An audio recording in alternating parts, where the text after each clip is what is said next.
L'organisme est stimulé en permanence par l'environnement. Les yeux réagissent à la lumière, le nez capte des odeurs, les oreilles sont sensibles au bruit, la langue perçoit la saveur des aliments, la peau est sensible à la température et son contact avec les objets permet d'identifier leurs caractéristiques.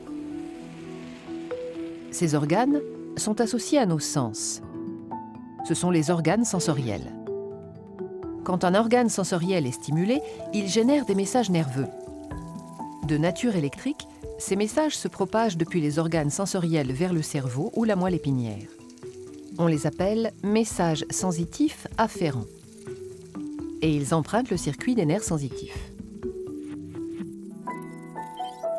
Le cerveau et la moelle épinière sont des centres nerveux. Ils analysent les messages nerveux sensitifs qu'ils reçoivent. Selon l'organe sensoriel qu'il a généré, un message nerveux sensitif arrive à un endroit précis de ces centres nerveux. Par exemple, les messages issus des yeux arrivent dans la partie arrière du cerveau. Les messages issus de la peau arrivent dans la partie médiane, etc. L'arrivée des messages nerveux déclenche une analyse complexe et très rapide qui se manifeste par une communication intense au sein des centres nerveux. Des messages nouveaux sont générés et échangés. Les centres nerveux peuvent alors générer des messages efférents. Ce sont des messages qui empruntent d'autres nerfs et qui transitent jusqu'à certains organes.